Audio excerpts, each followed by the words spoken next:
22 ans à élever 3 petites filles dont personne ne voulait, et aujourd'hui, l'État le traitait de voleur. Monsieur Elie ferma les yeux. Il n'avait plus la force de se battre. La porte grinça en s'ouvrant. 3 femmes entrèrent dans la salle d'audience, et le silence devint assourdissant. Le coup de marteau du juge résonna dans le tribunal, comme si quelqu'un avait jeté une pierre au fond d'un puits sec. Monsieur Elie Vasseur, 78 ans, debout face au box des accusés, leva à peine les yeux.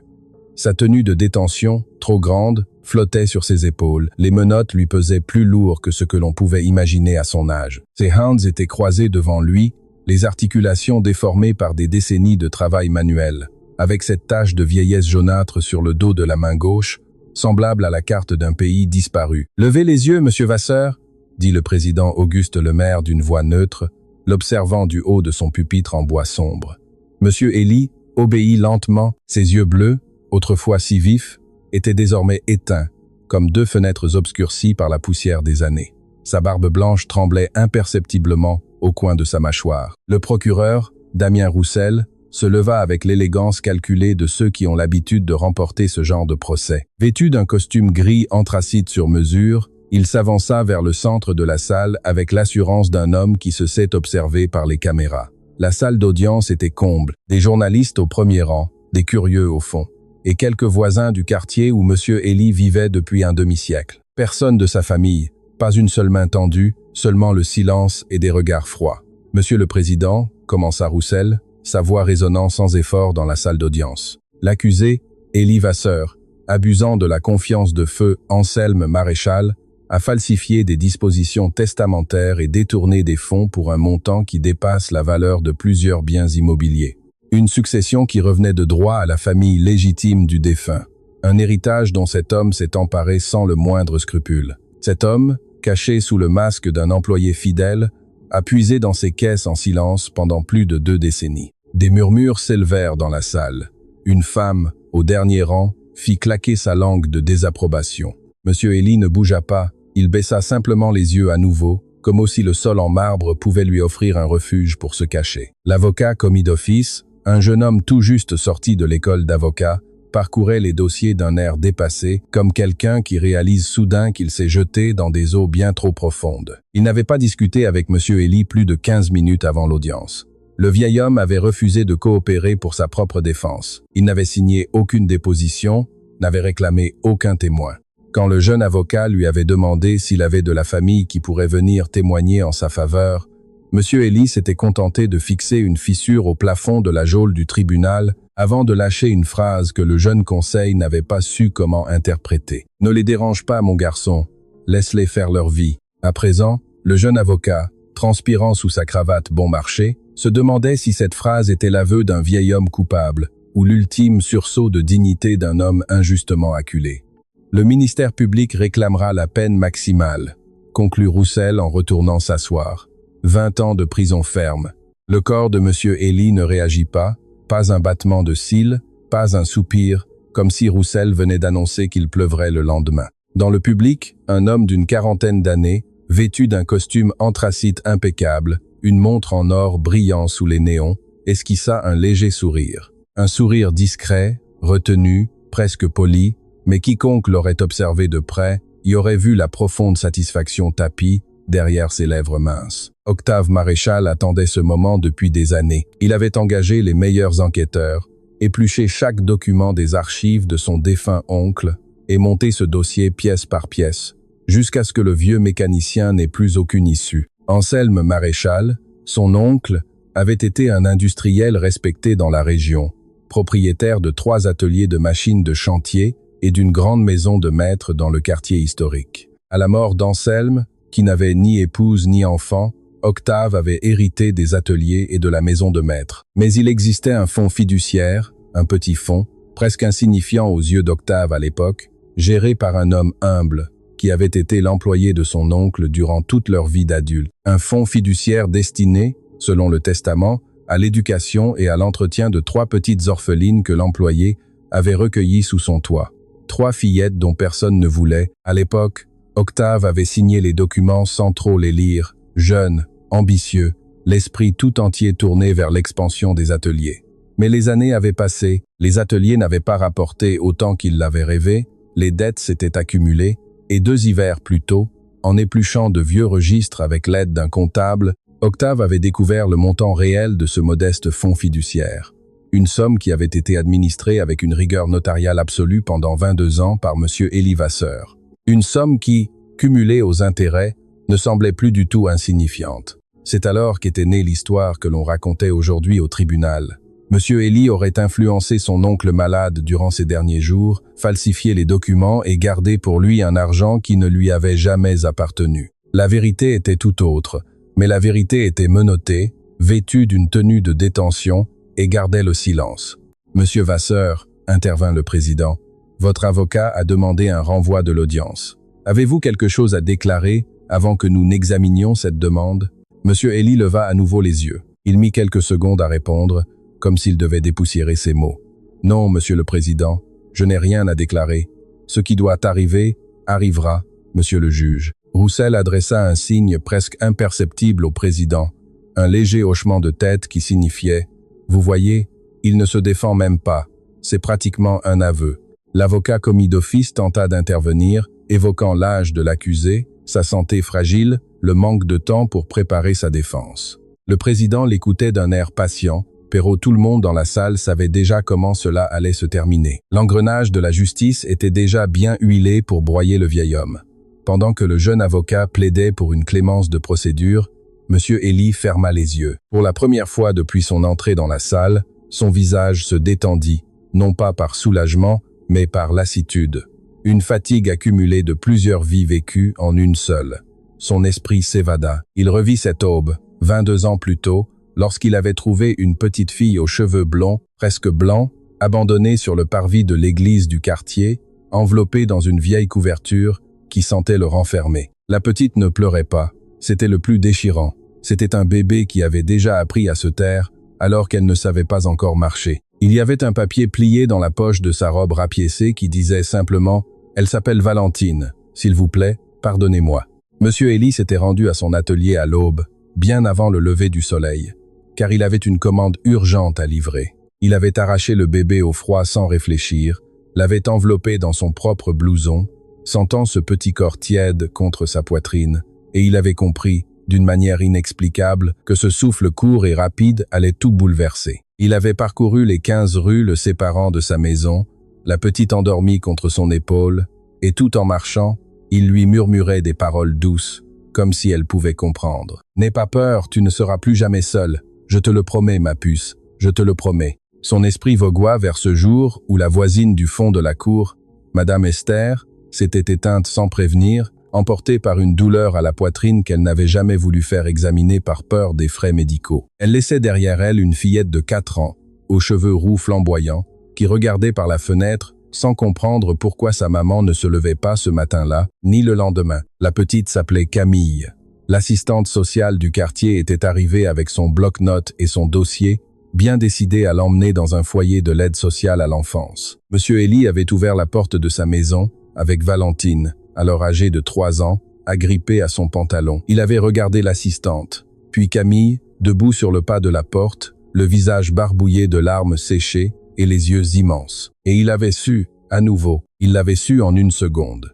Il avait discuté avec l'assistante sociale pendant 1 heure entière. Il avait signé tous les papiers nécessaires et supplié pour obtenir ceux qu'elle refusait de lui accorder. Une fois l'assistante partie, Camille était restée assise dans la cuisine, immobile et silencieuse comme un meuble, sans toucher au bol de soupe qu'il lui avait servi. Monsieur Élie s'était assis à ses côtés, avait pris une cuillère, l'avait approchée de ses lèvres et lui avait dit, en la regardant droit dans ses yeux rougis, « C'est ta maison ici, ma petite. Ici, personne ne s'en va. Ici, plus personne ne sera jamais seul. » Camille mit 3 jours avant de décrocher un mot, mais elle mangea. Son esprit voyagea ensuite vers ce jour où un foyer d'accueil insalubre à l'autre bout de la ville avait fermé ses portes en urgence et où les enfants avaient été répartis dans des familles d'accueil improvisées, presque au hasard, par une fonctionnaire débordée, croulant sous les dossiers et manquant cruellement de temps, la plus jeune du groupe. Une fillette aux cheveux châtains roux et aux yeux immenses, muette comme une tombe après des mois passés, sans que personne ne lui adresse un mot tendre, était privée de tout repère et arrivée chez Monsieur Élie avec un sac à dos déchiré et pas un seul jouet. Elle s'appelait Roxane. Elle avait 6 ans. Quand M. Elie avait ouvert la porte et l'avait vue là, tenant la main de la fonctionnaire, il avait compris que cet enfant avait déjà appris la pire chose qu'un être humain puisse intégrer. Qu'elle ne valait rien pour personne. Il lui fallut 3 mois pour lui arracher son premier mot. Il lui fallut près de 6 mois pour lui arracher son premier sourire. Il lui fallut toute une vie pour s'assurer que la petite brune ne se sente plus jamais comme un colis livré par erreur. Il est resté. Il est resté pour toujours. 3 fillettes dont personne ne voulait. 3 fillettes à qui il apprit à lire, à se coiffer toute seule, à faire cuire du riz, à ne plus avoir peur du noir. 3 fillettes qu'il accompagna à l'école à pied sous la pluie, tenant un parapluie qui ne couvrait que les petites et le laissait, lui, trempé jusqu'aux os. 3 fillettes qu'il envoya à l'université, avec une fierté silencieuse. 3 fillettes qui étaient parties une à une vers de grandes villes, vers des avenirs meilleurs, vers des vies dont lui-même n'avait jamais osé rêver. C'était ce qu'il voulait, qu'elles prennent leur envol. Et c'est pour cela que, lorsque les policiers vinrent le chercher dans son petit atelier, M. Élisée n'appela aucune d'entre elles. « Qu'elles vivent leur vie, mon garçon, qu'elles vivent leur vie. » Demande rejetée, entendit-il le juge déclarer, sa voix résonnant à nouveau dans la salle. L'audience se poursuit. Faites entrer le premier témoin de l'accusation. M. Élisée ouvrit les yeux et, au même instant, dans un endroit lointain, 3 femmes recevaient une nouvelle qui allait leur briser le cœur. La véritable histoire ne faisait que commencer. Paris s'éveilla dans une brume épaisse collée aux baies vitrées du 28e étage. Valentine Delaunay boutonna le dernier bouton de sa veste bleu marine devant le miroir et s'arrêta un instant pour s'observer. La femme dans le reflet avait des cheveux blonds platine qui lui tombaient sur les épaules, des yeux bleus identiques à ceux de son père, qu'il avait trouvés sur les marches de cette église 22 ans plus tôt, et une mâchoire serrée qui révélait que quelque chose n'allait pas. Elle avait reçu l'appel à l'aube. Une voix inconnue, une collègue du cabinet d'avocats de la région où M. Élisée avait vécu toute sa vie, qui lui parlait à toute vitesse, les mots se bousculant dans sa bouche. Valentine comprit à peine un mot sur 5, mais les mots importants résonnèrent clairement. M. Élisée Valois, en garde à vue, accusé de fraude, audience demain, sans avocat privé. Le téléphone lui était tombé sur le lit. Quand elle le ramassa, elle n'appela pas le cabinet où elle exerçait. Elle n'appela pas son compagnon. Elle n'appela pas son patron pour le prévenir de son absence. Elle n'appela qu'un seul numéro, celui de sa sœur cadette. « Camille », dit-elle dès la première sonnerie, sans saluer, sans préambule. « Rentre à la maison, il faut qu'on y retourne. » Camille Roy se trouvait à Marseille. À cette heure-là, elle était déjà debout, car un médecin légiste commence à travailler bien avant que la plupart des gens ne se versent leur premier café. Elle avait les cheveux roux attachés en une queue de cheval haute. Encore vêtue de sa blouse blanche de laboratoire, elle signait un rapport sur une affaire qui l'avait tenue éveillée pendant des semaines quand son portable se mit à vibrer sur la table en acier inoxydable. Elle vit le nom de Valentine s'afficher sur l'écran. Sa sœur aînée n'appelait jamais à cette heure-là.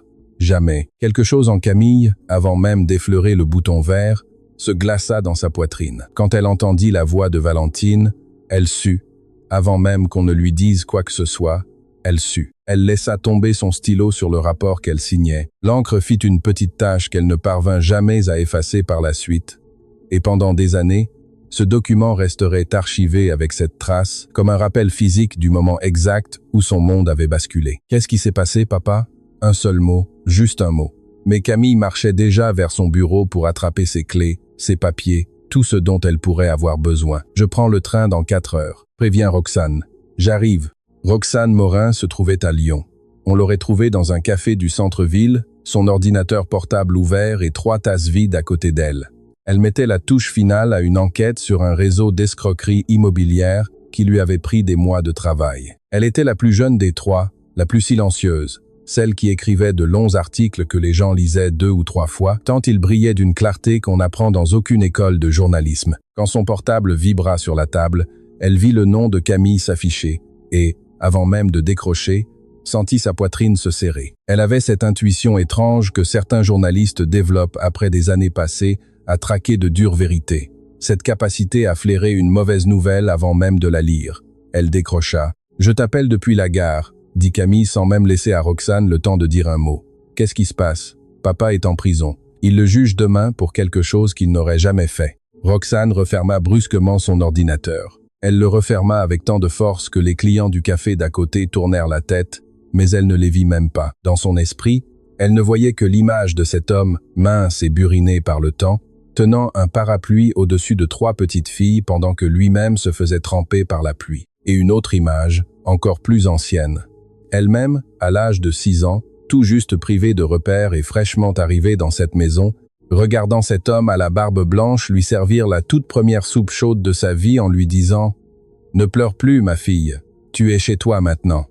J'y vais. » Elle prononça ces mots ainsi, sans rien ajouter de plus, car entre elles 3, les mots étaient superflus. On leur avait appris à manier les mots dès l'enfance, mais on leur avait aussi appris à apprivoiser le silence. Monsieur Émile leur avait enseigné les deux. Clara prit son sac, posa sur la table un billet représentant le double de l'addition, puis se dirigea vers la sortie du café sans attendre la monnaie. Au fond de sa poitrine, un calme froid, dur, professionnel, s'était installé. Ce même calme qui lui servait lorsqu'elle interrogeait un fonctionnaire corrompu et qu'elle devait soutenir son regard sans ciller. Sauf que cette fois-ci, ce calme ne se dressait pas contre un fonctionnaire, mais contre tout le système judiciaire qui avait osé s'en prendre à son père. Pendant ce temps, dans la salle d'audience du tribunal judiciaire, le premier témoin de l'accusation déposait sous serment. C'était un jeune comptable, costume bon marché, voix nerveuse. Son travail avait consisté à éplucher les mouvements du compte fiduciaire, administré par M. Émile au cours des 2 dernières décennies. Son rapport, rédigé dans un jargon technique indigeste, expliquait en substance que les prélèvements sur le compte fiduciaire avaient été constants, réguliers, et que le solde final disponible était pratiquement nul. L'argent, selon le comptable, s'était volatilisé sous la gestion de M. Émile lui-même. « Et où est allé cet argent selon les registres que vous avez analysés ?» demanda le procureur Roche. « Les prélèvements ont été effectués en espèces pour la plupart. Nous n'avons aucune trace claire de leur destination. On ne peut donc pas affirmer que cet argent a été investi, par exemple, dans l'éducation des mineurs. Nous ne pouvons pas l'affirmer au vu des documents dont nous disposons. » Des murmures parcoururent la salle. Les journalistes prenaient des notes. M. Émile restait assis sur le banc des accusés, les mains croisées, sans chercher à se défendre. L'avocat commis d'office tenta de demander si le comptable avait examiné les reçus personnels de l'accusé, mais le comptable répondit que ces pièces ne figuraient pas dans le dossier qui lui avait été transmis. Le procureur Roche esquissa un léger sourire. Adrien Moreau, assis dans le public, hocha la tête avec une discrète approbation. Le témoin suivant fut une voisine de longue date qui affirma, sans grande conviction, avoir entendu M. Édouard dire une fois que le vieux Anselme lui avait promis plus que ce qu'il avait finalement reçu. La déposition était ambiguë. Elle pouvait être interprétée de 100 manières différentes. Mais dans le contexte de l'accusation, elle fonctionnait comme une pierre de plus dans le mur qu'ils étaient en train de bâtir autour du vieil homme. La voisine parlait en regardant le sol, triturant un mouchoir froissé entre ses doigts.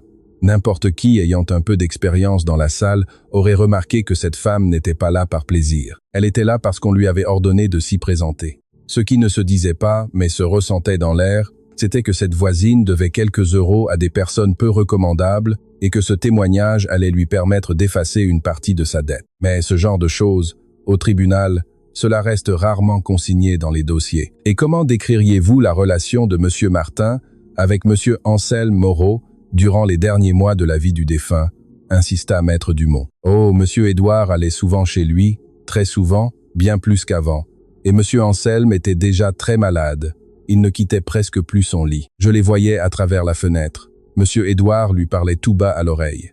Pendant de longs moments, il parlait à l'oreille d'un homme malade, alité, dans un état de fragilité émotionnelle considérable. Oui, on pourrait dire qu'il y avait une influence constante de M. Martin sur le défunt. L'avocat commis d'office se leva. « Objection.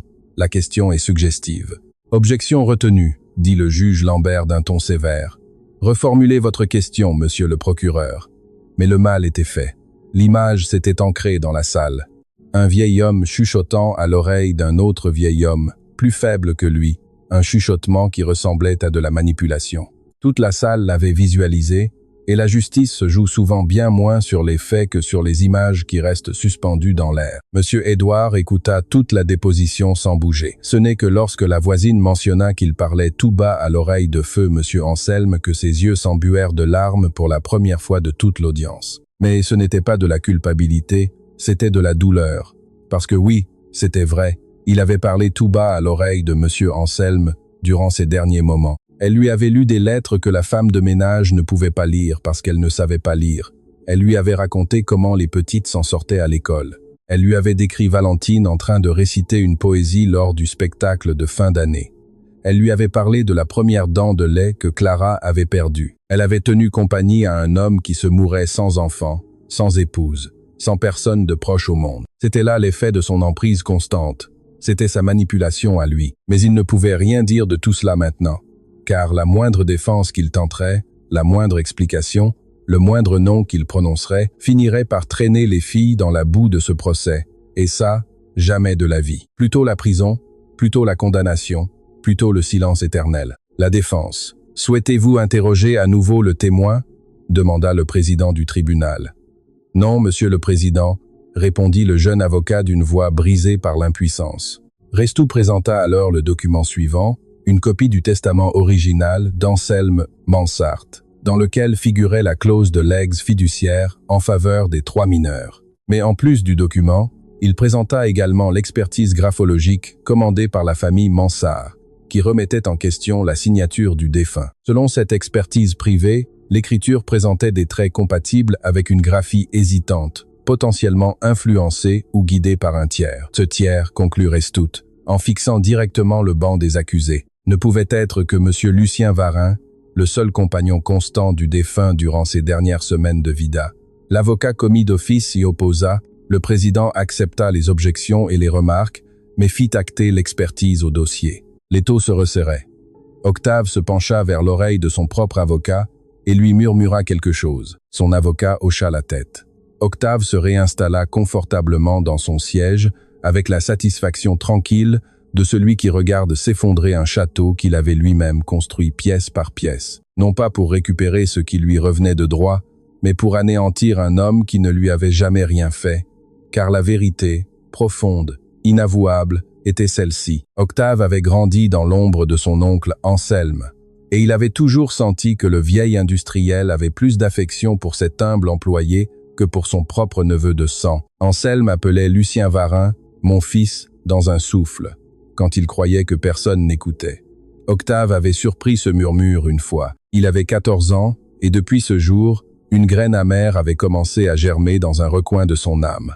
20 ans plus tard, cette graine était devenue un arbre immense, et cet arbre réclamait du sang. « L'audience est suspendue », annonça le juge Linard d'un coup de marteau discret. « Nous reprendrons demain avec les témoins restants et la déposition de l'accusé, s'il choisit de s'exprimer. Faites reconduire le prévenu. » Les gendarmes s'approchèrent de Lucien. Le vieil homme se leva avec peine, le dos grinçant de douleur. Alors qu'on le guidait vers la sortie latérale, il leva la tête une dernière fois et regarda vers le public. Octave soutint son regard avec un sourire à peine visible. Lucien ne répondit pas à ce sourire, il baissa simplement les yeux et se laissa emmener. Cette nuit-là, dans sa cellule glaciale, Lucien ne dormit pas, ne pleura pas non plus. Il s'assit simplement au bord de sa couchette, les mains posées sur les genoux, fixant un mur quelconque. Le mur portait des taches sombres d'une humidité ancienne. Une fissure le traversait en diagonale d'un coin jusqu'au centre. Une peinture jaunâtre, écaillée, qui dans une autre vie avait dû être blanche. Lucien se concentra sur cette fissure. Il la suivit des yeux lentement, comme s'il la lisait.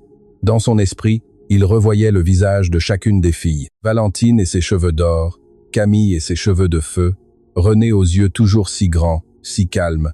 Il les énumérait comme on égrène un chapelet. 1, 2, 3, 1, 2, 3. Et chaque cycle de ce chapelet intérieur se terminait par la même prière silencieuse.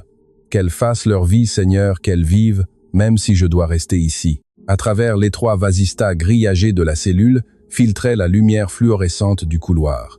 Cette lueur oscillait par moments au passage d'un gardien. Lucien entendait des pas, des voix lointaines, le cri d'un détenu dans une autre aile, un sanglot étouffé, un bruit sourd. La bande-son du lieu le plus solitaire au monde. Mais il n'était pas vraiment seul. À cet instant précis, il gardait en mémoire les visages de 3 petites filles endormies dans leur vieux lit. Et tant que ces visages continueraient de sommeiller dans ses souvenirs, aucune cellule ne parviendrait à le briser. Pourtant, au même moment, dans 3 avions différents, volant sur 3 trajectoires différentes, au-dessus de 3 pays distincts, 3 jeunes femmes crispaient les poings sur leurs accoudoirs. Valentine, installée côté hublot, contemplait le ciel nocturne tout en révisant mentalement chaque article du code de procédure dont elle aurait besoin.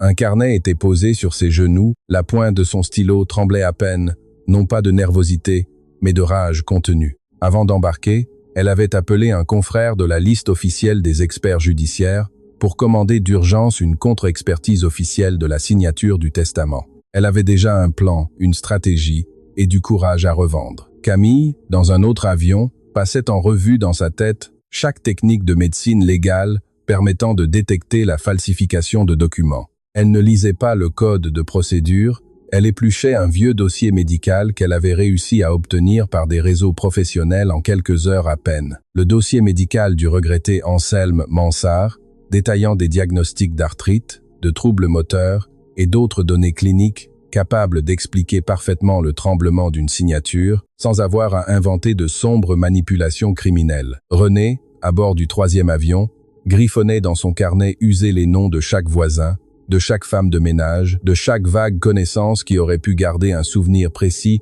des dernières semaines de vie d'Anselme. Un nom y figurait souligné 2 fois, Madame Thérèse Roussel. René savait comment la retrouver. Elle savait pertinemment de combien de manières un bon journaliste peut pister quelqu'un qui croit pouvoir se cacher. Elle revenait, elle rentrait à la maison, et la salle d'audience du tribunal le lendemain matin ne ressemblerait en rien à celle de la veille. Ce que personne ne savait, pas même Lucien, c'est que la blonde, la rousse et la brune arrivaient armées, non pas de pistolets, mais de quelque chose de bien plus puissant.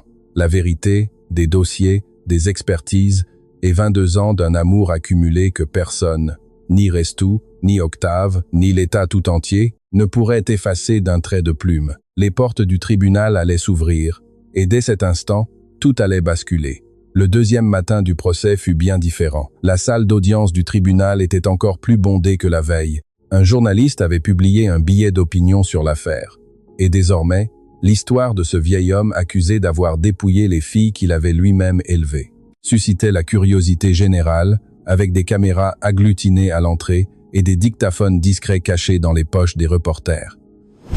La salle empestait le café bas de gamme et le parfum entêtant des tribunaux. Sur les réseaux sociaux, toute la nuit, une version simplifiée de l'histoire avait circulé parmi les anciens voisins du quartier. Un court message écrit par une femme qui avait été cliente de l'atelier de Lucien pendant des décennies disait simplement « Si vous connaissez Lucien, vous savez que c'est une infamie. S'il vous plaît, priez pour lui ». Ce message avait été partagé des centaines de fois. Certaines de ces personnes se trouvaient désormais dans le public, attendant de voir de leurs propres yeux comment se déroulerait cette infamie. Lucien entra à nouveau menotté. Sa tenue orange semblait cette fois encore plus grande pour lui, comme si le corps du vieillard avait rétréci pendant la nuit sous l'effet du froid de la cellule. Il marcha jusqu'à sa place, la tête basse, s'assit et prit une profonde inspiration, tel un homme qui se prépare à encaisser un coup inévitable. Le président Auguste Linard prit place. Le procureur Damian Restout rangea ses dossiers d'un geste théâtral. Dans le public, Octave Mansart portait cette fois un costume bleu marine plus sombre et contemplait la scène avec une assurance de propriétaire 21. Le calme de celui qui sent que la salle entière lui appartient déjà. « Bonjour, Monsieur le Président. L'accusation va poursuivre la présentation de ses preuves écrites, » commença Restout. Mais à cet instant, bien avant que le procureur n'ait pu effleurer le moindre document, les portes au fond de la salle s'ouvrirent à la volée. Ce ne fut pas un grincement discret, mais une poussée ferme, résolue, presque militaire, qui força toute l'assistance à tourner la tête d'un même élan. 23. Les 2 lourds battants de bois s'ouvrirent à 2 battants. Et sur le seuil apparurent 3 jeunes femmes avançant ensemble, épaule contre épaule, vêtues avec l'élégance silencieuse de celles qui savent exactement ce qu'elles viennent faire. Devant, au centre, une femme aux cheveux blonds platine qui tombait raide sur ses épaules. 24. Elle portait un blazer sombre impeccable, un chemisier blanc boutonné jusqu'au col, marchait d'un pas ferme, en talons moyens, serrant un dossier épais contre sa poitrine. À sa gauche, une femme à la chevelure flamboyante comme de la braise, vêtue d'un tailleur noir à jupe droite, le visage sévère. À sa droite, une femme aux cheveux châtain auburn, en tailleur pantalon sombre, un sac à dos professionnel sur l'épaule et de grands yeux attentifs qui balayaient la pièce entière d'un seul regard. Elles remontèrent l'allée centrale, comme si la salle leur appartenait. Elles ne regardaient pas sur les côtés, ignorant les journalistes qui commençaient à se tourner pour les photographier, et les curieux qui s'étiraient le cou pour mieux les voir. Elle regardait droit devant elle, se dirigeant vers un point unique dans la salle. Le box des accusés, où un vieil homme vêtu d'orange attendait, sans savoir encore que ses 3 filles étaient de retour. Lucien ne les vit pas entrer. Il gardait les yeux fixés sur ses mains menottées, mais il entendit les pas, 3 paires de talons avançant à l'unisson dans l'allée centrale, et quelque chose en lui, avant même que son cerveau ne comprenne, se brisa. Parce que le cœur sait des choses que la raison ignore. Parce qu'il y a des sons qu'un père reconnaît, même après des années de silence. Il leva très lentement la tête. Sa barbe blanche frémit, un frisson lui parcourut toutes les chines. Le procureur Roussel tourna la tête. Octave Mansart tourna la tête. Le juge Lemaître leva les yeux. Intrigué, les 3 femmes s'avancèrent sans hésiter jusqu'au milieu de la salle. La blonde s'arrêta devant la barre, posa son dossier sur la table de la défense d'un coup sec, puis, d'une voix claire et assurée, prononça les mots qui fendirent l'atmosphère en deux. « Monsieur le juge, je suis maître Valentine Varlet, avocate inscrite au barreau, et je demande à me constituer immédiatement comme avocate de la défense de monsieur Élie Varlet. J'ai ici le mandat signé et tous les justificatifs requis. Silence. » Le vieux Élie leva très lentement la tête. Ses yeux bleus, ternes pendant toute l'audience précédente, devinrent soudain 2 miroirs étincelants. Il vit Valentine, il vit Camille juste derrière, il vit Léa encore plus loin, et sa barbe blanche se mit à trembler de manière incontrôlable. Une larme tomba sur sa tenue de détenu, puis une autre, et encore une autre. Le vieil homme fit un effort surhumain pour ne pas s'effondrer dans le box des accusés. Il ferma les yeux, serra ses poings menottés, et remua les lèvres en silence. Ce qu'il murmura sans un bruit fut « Non, ma fille, ne te mêle pas de ça ». Mais Valentine ne le regardait pas. Elle fixait le juge avec une dignité sans faille, se tenant aussi droite qu'elle était frêle 22 ans plus tôt sur le parvis d'une église lorsqu'il l'avait trouvée enveloppée dans une vieille couverture. « Maître », répondit le juge Lemaître en examinant les pièces que le greffier lui tendait, « vos documents semblent parfaitement en règle. Votre demande est recevable. Veuillez prendre place en tant qu'avocate de la défense. Maître, dit-il à l'avocat commis d'office, vous êtes déchargé de ce dossier, mais restez à la disposition de la cour. » Le jeune avocat commis d'office poussa un soupir de soulagement qu'il ne put dissimuler. Camille et Léa s'assirent au premier rang, juste derrière la table de la défense. Camille serrait une enveloppe Kraft épaisse entre ses mains. Léa tenait un dictaphone et un carnet usé rempli de notes. Roussel se leva, le visage visiblement décomposé. « Monsieur le juge, cette intervention surprise ne saurait interrompre la procédure déjà en cours. Nous demandons à poursuivre la présentation des conclusions de l'expertise graphologique. »« Poursuivez, monsieur le procureur, » dit calmement le juge, en observant Valentine avec un regain d'intérêt. Roussel présenta l'expertise privée commandée par la famille Mansart. Il parla pendant 10 minutes des hésitations dans la signature du défunt, des tracés suggérant l'intervention d'un tiers et de la présomption raisonnable de manipulation. Lorsqu'il eut fini, le juge se tourna vers Valentine. « Maître Varlet, souhaitez-vous répondre ?» Valentine se leva, s'avança calmement vers la barre, ouvrit son dossier et en sortit un document. « Oui, monsieur le juge. Je demande le versement au dossier du rapport d'expertise graphologique officiel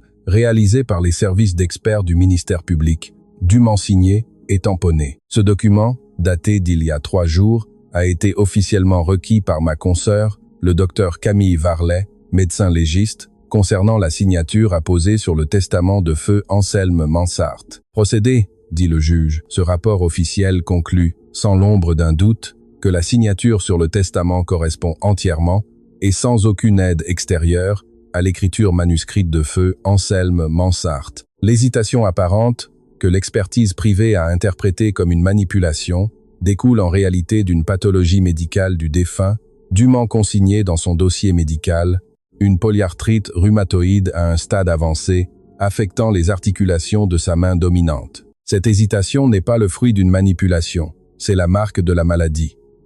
Roussel pâlit pendant une fraction de seconde, mais retrouva vite sa contenance. Cette expertise officielle arrive bien tard dans la procédure, monsieur le juge. Elle n'arrive pas tard, répliqua Valentine d'une voix calme et ferme.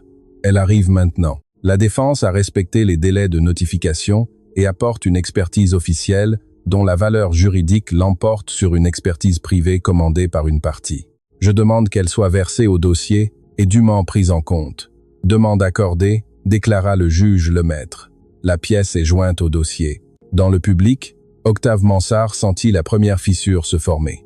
Une fissure infime, mais bien réelle. Camille se leva lorsque Valentine l'appela à la barre. D'un pas assuré, elle prêta serment en tant qu'expert et témoin professionnel, puis expliqua avec une grande précision technique comment la détérioration motrice du défunt avait pu être confondue, par un expert peu aguerri, avec une influence extérieure. Elle parla de la polyarthrite rhumatoïde, des légers tremblements de la main dominante, et expliqua comment le tracé d'une personne malade peut sembler hésitant alors même que l'intention derrière est d'une lucidité absolue. Elle projeta des agrandissements, comparant des échantillons d'écriture d'Anselme datant de 5 ans, 3 ans et 1 an auparavant, ainsi que de la période de rédaction du testament. L'évolution était flagrante. La signature sur le testament était celle d'un homme souffrant d'une arthrite avancée, pas celle d'un homme sous influence. Sa voix était d'une stabilité remarquable. Elle ne regarda pas son père une seule fois durant sa déposition. Elle savait que si ses yeux croisaient les siens, elle perdrait tous ses moyens. Pourtant, à la fin de son intervention, juste avant de descendre de la barre, son regard croisa celui du vieux Élie pendant une seconde, une seule petite seconde. Et pour Élie, durant cette seconde, toute la salle d'audience s'évanouit. Il se retrouva avec elle, bien des années en arrière, dans la petite cuisine de leur maison, le jour où elle était arrivée si silencieuse, et où il lui avait tendu une cuillerée de soupe. Cette petite fille qui refusait de parler pendant des jours entiers avait fini par apprendre, avec le temps, à s'adresser au monde entier avec la précision chirurgicale d'un médecin. Et aujourd'hui, elle se servait de cette voix pour soutenir l'homme qui lui avait appris à prononcer le tout premier mot de sa vie d'adulte. « Merci. Le prochain témoin de la défense », annonça Valentine. « Je demande à appeler Madame Solange Mercier, voisine de quartier de Monsieur Anselme Mansart pendant plus de 40 ans. » Léa se leva et sortit un court instant. Elle revint accompagnée d'une vieille dame vêtue d'une robe sombre très simple.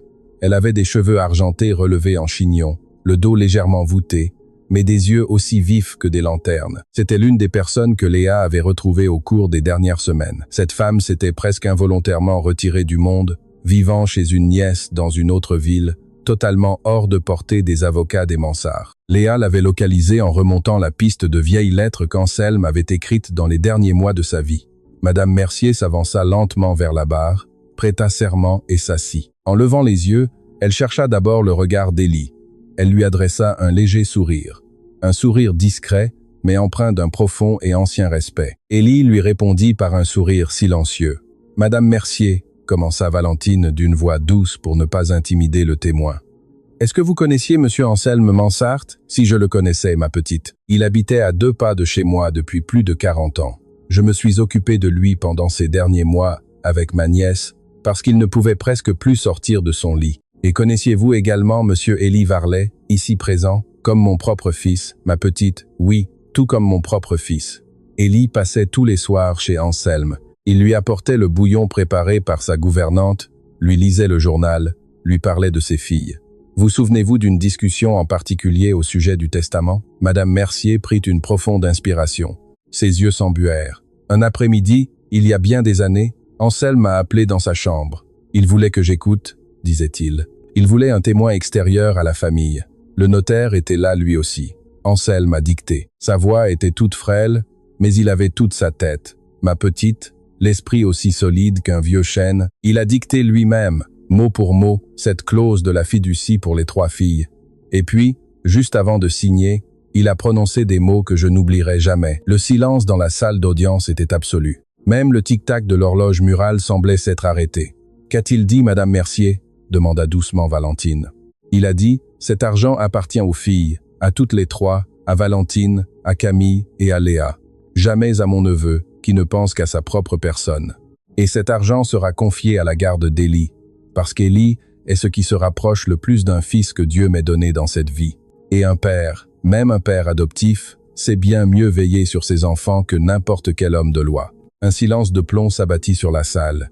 L'une des journalistes au premier rang porta la main à sa bouche. Au fond, un huissier d'audience qui travaillait là depuis 20 ans et se croyait blindé contre ce genre d'émotion, sentit ses yeux s'embuer malgré lui. « Et que s'est-il passé après ces paroles, Madame Mercier ?» insista doucement Valentine. Ensuite, il a signé « Ma petite ». Anselme a signé d'une main tremblante. Certes, mais tout seul, sans que personne ne lui tienne le stylo. Et avant de rendre le document au notaire, il a regardé Élie, qui se tenait silencieux dans un coin de la pièce, et lui a dit « Mon fils, promets-moi qu'elles ne sauront jamais que cet argent existe. Je veux qu'elles grandissent en pensant qu'elles doivent tout au fruit de ton travail, parce que mon argent, sans tes mains pour les élever, ne servirait à rien. C'est toi qui les élèves. Moi je ne fais que fournir la farine. » Et Élie le lui a promis. Je l'ai entendu de mes propres oreilles, et le notaire l'a entendu aussi. Ensuite, Anselme a fermé les yeux, serein, comme quelqu'un qui confie une tâche précieuse à des mains sûres. Au premier rang, Camille serra la main de Léa. Toutes deux avaient le souffle court. Valentine, au milieu de la salle, dut avaler sa salive avant de continuer. Monsieur Anselme a dit expressément, en sa présence et en celle du notaire, que cet argent appartenait aux filles et que Monsieur Élisée l'administrerait à cet effet, insista Valentine. C'est ce qu'il a dit mot pour mot, ma fille. Et il a signé ensuite, d'une main tremblante. Oui, mais toute seule, sans que personne lui tienne le stylo. Je l'ai vu, le notaire l'a vu, et Dieu l'a vu. Je n'ai plus de questions, Monsieur le Président. Maître Restout se leva. Il tenta d'interroger Madame Thérèse, cherchant une faille, une incohérence ou un souvenir flou dû à son âge. Mais la vieille dame répondait avec une clarté et une fermeté qui laissaient bien peu de marge de manœuvre. Quand on lui demanda si elle se souvenait de la date exacte du testament, elle répondit « Ma petite, des dates exactes, je ne m'en rappelle pas, mais cet après-midi-là, je m'en souviens par cœur. Les oublis viennent avec les années pour les petites choses. Les grandes choses, on ne les oublie jamais. » Renée, assise au premier rang, notait chaque réponse dans son carnet, et tout en écrivant, un léger sourire commença à se dessiner sur ses lèvres. Le même sourire qu'elle affichait à ses 12 ans lorsqu'elle découvrait qu'une énigme du livre que M. Élisée lui avait offert avait une réponse bien plus simple qu'il n'y paraissait. Quand Madame Thérèse descendit de la barre, Valentine s'approcha du banc où était assis son père.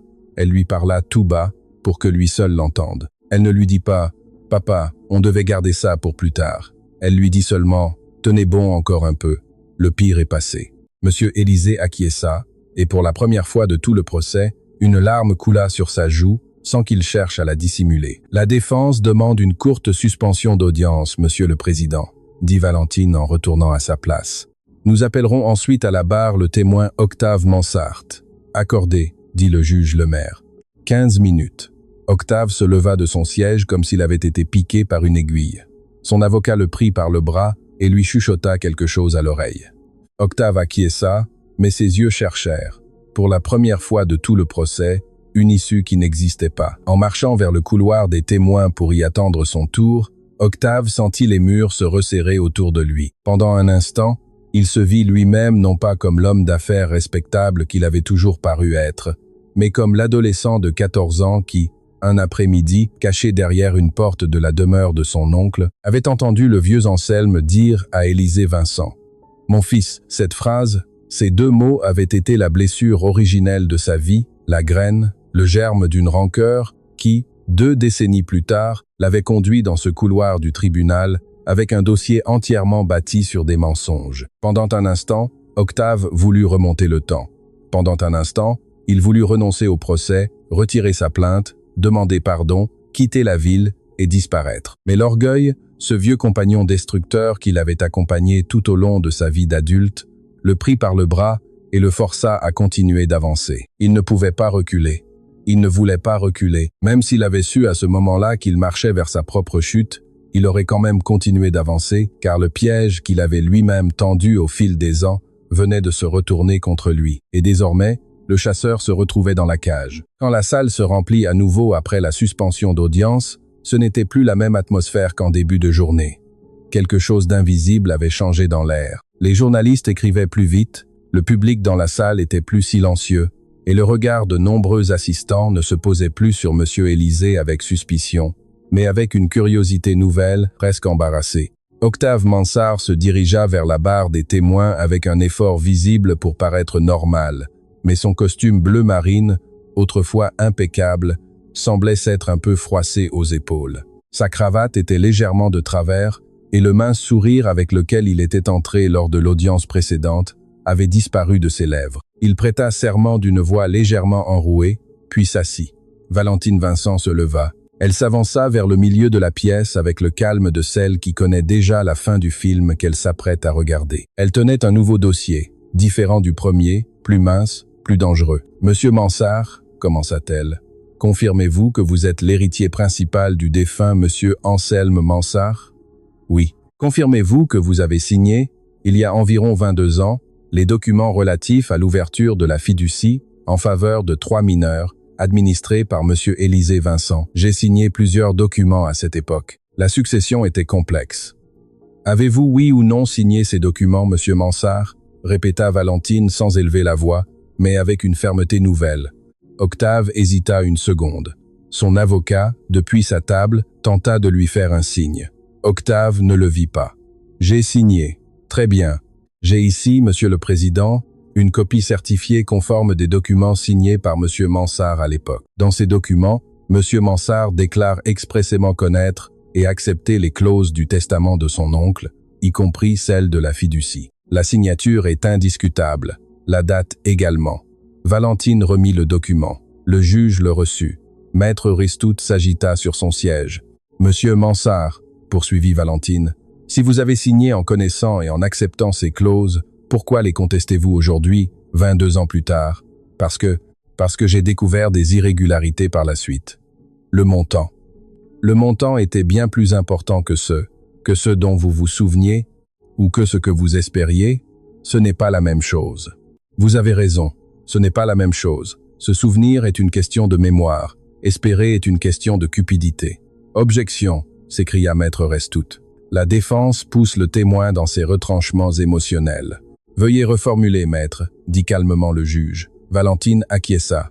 Monsieur Mansart, est-il vrai qu'au cours des 2 dernières décennies, vous avez contracté des dettes importantes liées à la gestion des ateliers dont vous avez hérité? Octave baissa les yeux. J'ai connu des difficultés financières. Oui, et ces difficultés coïncidant dans le temps avec votre décision de contester la fiducie. Pas directement, non. J'ai ici, Monsieur le Président, des copies certifiées du registre des impayés et des saisies sur les propriétés de Monsieur Mansart, datées précisément de la période précédant immédiatement le moment où il a commencé à enquêter sur la fiducie administrée par mon client. Maître Ristout fit objection. Le juge admit partiellement l'objection, mais autorisa le versement de la pièce justificative au dossier. La fissure dans le mur d'Octave se transforma en une véritable lézarde. Valentine lui laissa un instant de répit, s'approcha de sa table, feuilleta d'autres documents et revint. Cette fois, sa voix se fit plus douce, plus dangereuse. Monsieur Mansart, lors du premier jour d'audience, nous avons entendu un témoignage technique qui suggérait que mon client murmurait à l'oreille du défunt Monsieur Anselme durant ces derniers mois, et que cette proximité s'apparentait à de la manipulation. C'est en effet ce que l'expertise a suggéré. Savez-vous, Monsieur Mansart, ce que mon client murmurait à l'oreille de votre oncle durant ces après-midi-là? Non, je ne le sais pas. Voulez-vous le savoir? Un silence s'installa. Valentine se tourna vers le public. Camille, au premier rang, avait les yeux brillants de larmes, mais elle se contint. René tenait l'enregistreur à 2 mains, sans ciller. Monsieur Élisée, sur le banc, gardait les yeux rivés au sol, ses mains menottées serrées contre ses genoux. Il savait ce qui allait suivre, et cela lui brisait le cœur. « J'ai ici », déclara Valentine en ouvrant un autre dossier. Des lettres écrites par Monsieur Anselme Mansart au cours des derniers mois de sa vie, dictées et rédigées de la plume de Madame Thérèse Roussel, qui lui servait d'assistante. Ces lettres étaient conservées dans une vieille armoire de la maison du défunt et ont été retrouvées il y a quelques semaines par ma consoeur Renée Vincent lors d'une visite de la propriété. Je demande leur versement au dossier. « Allez-y », dit le juge. Valentine ouvrit la première lettre. En lisant, sa voix resta ferme, même si elle sentait, au fond d'elle, quelque chose se briser. « Mon cher Élisée, aujourd'hui tu m'as raconté que la petite Valentine avait récité un poème lors de la fête de l'école. Tu m'as rendu tellement heureux. Je veux que tu saches que je prie chaque nuit pour les 3 filles. Je voudrais qu'en grandissant, elles sachent qu'un vieil homme les a aimées de loin, sans jamais oser le leur dire. Mais tant que je suis en vie, continuons à garder ce secret. Qu'elles ne sachent jamais d'où vient l'argent de l'école. Qu'elles croient qu'il vient de ton travail, mon fils, car au fond, c'est cela la vérité. C'est toi qui les élèves. Moi, je ne suis qu'un vieux bonhomme qui aide pour la farine. C'est toi qui fais la pâte. » Camille porta la main à sa bouche, René baissa la tête, et Monsieur Élisée, pour la première fois de tout le procès, laissa couler ses larmes sans retenue, trempant sa tenue orange de prisonnier. Valentine ouvrit la 2e lettre. Elle était plus courte, rédigée d'une écriture encore plus tremblante. Elle l'a lu également d'une voix posée. « Élisée, aujourd'hui je vais plus mal, ma main m'obéit à peine. Mais avant de partir, je veux te rassurer sur un point. Le testament est parfaitement en règle. Le notaire est venu. Madame Thérèse a été témoin. Si un jour mon neveu Octave essaie de toucher à l'argent des filles, ne t'en fais pas. La volonté signée a plus de valeur que n'importe quelle prétention d'héritier.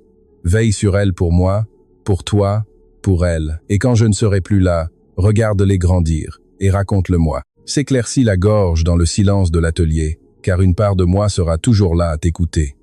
Une femme au dernier rang éclata en sanglots. Puis une autre, et encore une autre. La salle se transforma en un chœur dispensé de respiration retenue. Valentine ouvrit la 3e lettre. Elle ne la lut pas en entier. Elle n'en lut que 2 lignes, d'une voix si chargée d'émotion qu'elle arrivait à peine à continuer. « Mon fils, si tu lis cette lettre, c'est que je suis déjà parti. Veille sur tes filles comme si elles étaient les miennes, car au fond, elles le sont. Les 2 vies que j'ai vécues, c'est grâce à toi qu'elles en ont valu la peine. » Elle referma la lettre. Elle la posa délicatement sur la table. Elle attendit 2 secondes, juste le temps de retrouver sa contenance. Et chaque lettre était une pierre de plus qui venait briser le plafond de verre d'Octave Mansart. Dans la galerie du public, Octave sentit ses forces l'abandonner. Son oncle, ce même oncle qu'il avait toujours perçu comme un vieillard distant, avait écrit pendant des années des lettres à Élisée Varlet, en l'appelant « mon fils ». Et à lui, Octave, son neveu de sang, qu'est-ce que son oncle lui avait écrit? Rien, pas une ligne, pas même un salut. Octave sentit une boule très ancienne, ancrée dans sa poitrine depuis l'adolescence, lui remonter dans la gorge. Mais cette boule ne se transforma pas en remords, elle se transforma en rage. Cette rage qui grandit quand on se rend compte qu'on a perdu. « Monsieur Mansart », dit Valentine en revenant au centre de la salle d'audience. « Saviez-vous que ces lettres existaient, ou refusez-vous simplement d'admettre que la gestion de la fiducie par mon client était exactement ce que le regretté monsieur Anselme Mansart voulait expressément ?» Octave ferma les yeux. Son avocat lui faisait des signes désespérés depuis la table de la défense, mais il était trop tard pour les gestes. « Je ne savais pas. Je voyais seulement les mouvements sur les comptes de la fiducie. Je voyais que l'argent. »« L'argent !» l'interrompit Valentine, élevant la voix pour la toute première fois depuis le début du procès. « L'argent a été dépensé pour les écoles, les uniformes, les manuels scolaires, les études universitaires, les loyers modestes pendant leurs années d'études, les frais médicaux quand l'une d'entre nous tombait malade, et pour le soutien quotidien de 3 orphelines que votre oncle voulait protéger et que mon client a protégé comme un père. J'ai ici. » Et elle posa bruyamment un autre dossier sur la table. Point le détail absolu de chaque euro dépensé pendant 22 ans. Reçus, factures, justificatifs. Mon client les a tous gardés, absolument tous, parce qu'il savait au plus profond de son âme qu'un jour, quelqu'un viendrait l'accuser d'une chose qu'il n'avait jamais commise. Et il a conservé chaque papier comme un père garde les dessins de ses enfants. La salle était plongée dans un silence de mort. Valentine se tourna vers le banc des accusés. Pour la première fois de tout le procès, elle regarda son père, son client, droit dans les yeux. Sa voix se brisa un instant, mais elle se reprit rapidement. Il a dépensé l'argent de cette fiducie uniquement et exclusivement pour ce que le fondateur lui avait demandé, et il a travaillé sans relâche, enchaînant des doubles journées dans son petit atelier pendant 22 ans. Et cela pour compléter ce que la fiducie ne parvenait pas à couvrir. Mon client n'a jamais pris un seul euro pour lui-même, pas même pour s'acheter une chemise neuve, s'offrir un repas dehors ou prendre un jour de repos. Sa seule récompense, en 22 ans, ce sont 3 petites filles qui ont appris à lire, à étudier, à rêver et à se faire une place dans ce monde. Une femme au dernier rang commença à pleurer en silence. Un journaliste baissa son dictaphone, le regard vague. « Je n'ai plus de questions, monsieur le juge », dit Valentine en retournant à sa table. Le procureur, maître Restout, se leva, essaya, reformula ses questions, insista sur des vices de forme. Perrault-Levent avait déjà tourné. Le juge lui-même se montrait de moins en moins patient face aux arguments de l'accusation. À la barre, Octave répondait avec de moins en moins de force. Jusqu'à ce qu'à un moment donné, face à une question qu'il n'avait visiblement pas préparée, il baisse simplement les yeux et dise « Je ne peux plus répondre, monsieur le juge. »« Vous pouvez quitter la barre », dit le juge d'un ton sec. Octave descendit et retourna vers son siège. Il sentit pour la première fois de sa vie d'adulte que les regards autour de lui le voyaient enfin tel qu'il était vraiment. Non pas comme le neveu du grand industriel, ni comme l'héritier légitime, mais comme un homme qui avait tenté de détruire un autre homme à cause d'une vieille blessure qu'il n'avait jamais eu le courage de soigner. Lorsqu'il se rassit sur son banc, son propre avocat se pencha vers lui et lui murmura qu'il n'y avait plus rien à faire. Octave acquiesça sans répondre. « La défense appelle Monsieur Élisée Varlet à venir témoigner spontanément s'il le souhaite, » dit Valentine. Élisée leva la tête, regarda longuement Valentine, puis Camille, puis Roxane, et enfin, d'une voix basse mais ferme, il déclara « Oui, je souhaite m'exprimer. » On lui retira ses menottes pour qu'il puisse se déplacer. Le vieil homme se leva avec effort, épaulé par l'huissier de justice. Il marcha lentement jusqu'à la barre et s'assit. Il posa ses mains désormais libres sur ses genoux. Il regarda le juge, regarda le ministère public, et enfin, avec une tendresse douloureuse, il posa les yeux sur les 3 femmes assises au premier rang. « Monsieur le juge, dit-il d'une voix tremblante, avant de poursuivre, je ne vais pas me défendre de l'accusation. Ma fille l'a déjà fait bien mieux que je ne l'aurais fait moi-même. Je veux simplement demander pardon, mais pas à cette assemblée. À elle 3, il désigna d'un signe de tête Valentine, Camille et Roxane. Je leur ai caché pendant 22 ans qu'une partie de l'argent qui a servi à les élever provenait d'une fiducie qu'un homme bon avait laissée pour elles. Je leur ai fait croire que tout venait de mon atelier, du fruit de mes mains. Je l'ai fait parce que j'avais peur qu'elles se sentent moins mes filles. J'avais peur qu'elles aient l'impression d'être des filles d'emprunt. Aujourd'hui, je comprends que cette peur n'appartenait qu'à moi et qu'elle méritait de connaître la vérité depuis le début. Mes filles, sa voix se brisa et il ne put continuer d'une traite. Pardonnez-moi. Camille se couvrit le visage des 2 mains. Roxane se leva de son siège sans réfléchir et s'avança vers la barre, mais l'huissier lui demanda gentiment de retourner à sa place. Valentine, debout à la table de la défense, garda sa contenance grâce à sa force professionnelle, mais ses yeux se remplirent de larmes qu'elle ne put dissimuler. « Monsieur le juge, » dit Élisée en se reprenant, « c'est tout ce que j'avais à dire. J'accepterai la décision de la justice, quelle qu'elle soit, mais je voulais qu'elle l'entende de ma propre bouche avant que le verdict ne tombe. » Le juge Auguste Linard ne répondit pas tout de suite. Il retira ses lunettes, se frotta les yeux, puis retrouva sa mine de magistrat avec une rapidité professionnelle, mais quiconque l'observait attentivement savait que cette pause avait été bien plus humaine que juridique. Que l'accusé retourne à sa place, finit par ordonner le juge. Le tribunal se retire pour délibérer. Élisée se leva. Alors qu'il retournait vers le banc des accusés, les mains libres pour la première fois en 2 jours de débat, il regarda à nouveau ses 3 filles et remua les lèvres pour souffler un mot à peine audible. « Merci », les 3 femmes acquiescèrent en même temps. 1, 2, 3, dans un seul et même élan. Le coup de marteau du juge retentit sur le bois et toute la salle retint son souffle, dans l'attente du verdict. Les délibérations durèrent bien moins longtemps que prévu, à peine 40 minutes. Lorsque l'huissier annonça la reprise de l'audience pour la lecture du verdict, le public se réinstalla dans un silence presque religieux. Certains priaient en silence, d'autres gardaient les yeux rivés sur la porte latérale par laquelle le vieil homme allait entrer à nouveau.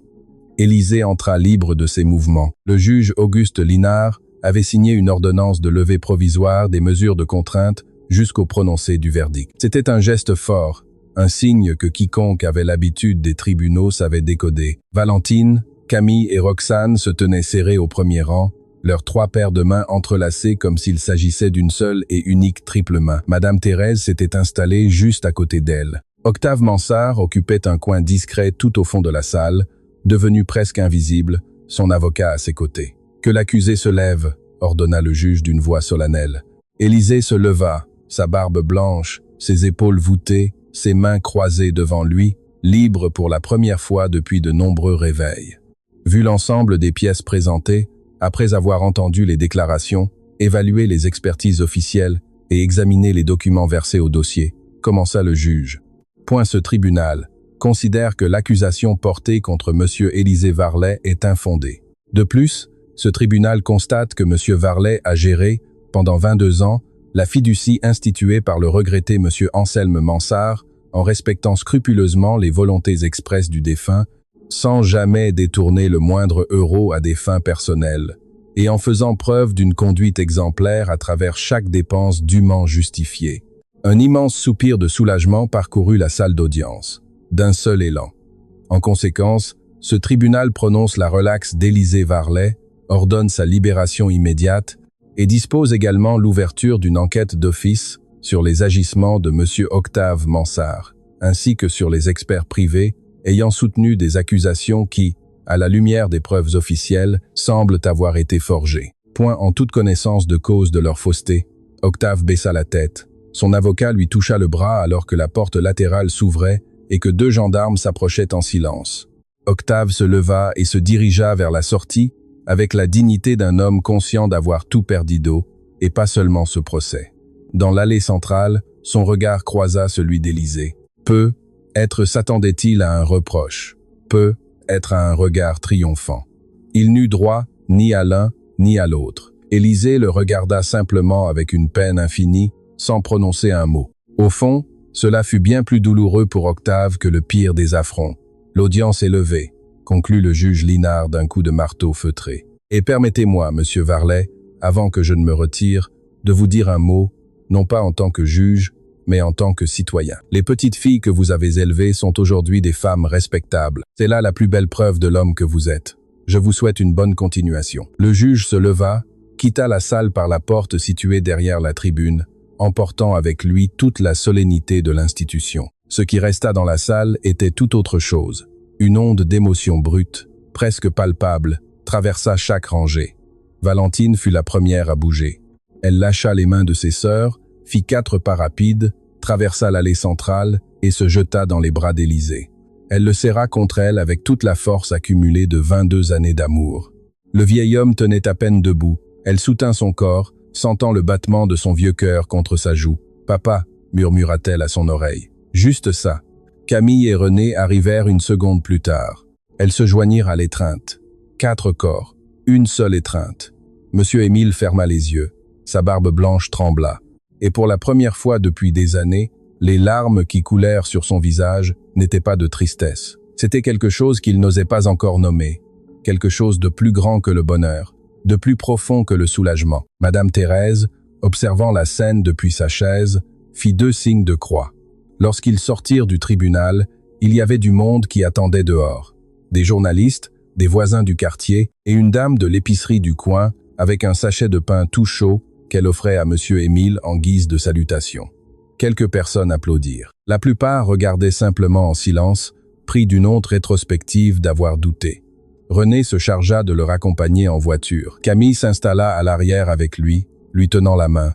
Valentine conduisait. Elles ne parlèrent pas beaucoup durant le trajet. Ce n'était pas nécessaire. Ils arrivèrent chez monsieur Émile en fin d'après-midi, dans sa petite maison, simple d'un vieux quartier, dotée d'une terrasse couverte avec un hamac en toile, des pots de géranium, un vieux rosier grimpant contre le mur, la maison même où toutes les 3 avaient grandi, celle que chacune avait quittée à des moments différents pour s'envoler vers les grandes villes. Monsieur Émile s'installa dans le hamac de la terrasse. Toutes les 3 s'assirent autour de lui sur de vieilles chaises qu'elles avaient réinstallées exactement comme lorsqu'elles étaient petites. Le soleil déclinait doucement.